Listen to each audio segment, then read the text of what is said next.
I'm gonna teach you how to pitch your stitch and not be a broke ass. Stay tuned for the biggest sales pitch mistakes that most sales folks make. I'm Jordan Smith, VP of Sales and Marketing at iProv. Today, I want to talk just a few minutes about sales pitch mistakes to avoid.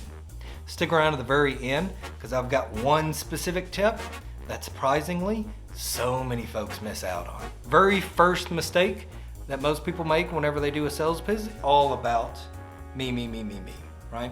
Here's what I can do. Make it more about them.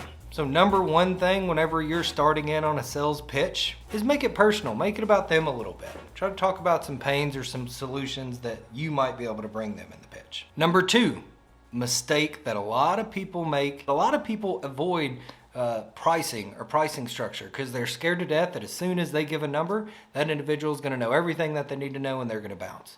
Don't be afraid of that money conversation, right? Include it in your sales pitch. Talk about it. It's a good way to figure out kind of how much pain that customer is actually feeling during your pitch and what kind of price tag they associate with that pain or pleasure.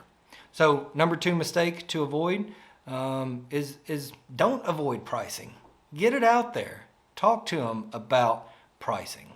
Third big mistake is not following up with a very clear next step. Hey, heard everything? Yeah, let me mull this over. I'll get back to you and let you know kind of what I'm thinking. Okay, great. See you later. Click. Zoom call ends. You walk out of the office. Guess who has all the power? The person that you just pitched to. Again, mistake number three is there's not a clear follow-up. So make sure and schedule some sort of follow-up after your initial pitch. Well, that's great. Most people take about 2 or 3 days to review this. How about I give you a ring next Thursday at 2? Or better yet, well, why don't I be back by here? Let's go get coffee or whatever the next step is. Get a commitment on the next step before you leave that room. All right, so those are the 3 biggest sales mistakes I often see. I did promise you guys one extra little nugget if you stuck around to the end. Very last thing is be prepared. One of the best ways that I know I've trained sales organizations, salespeople, and even myself on a really polished sales pitch is to practice with somebody, right?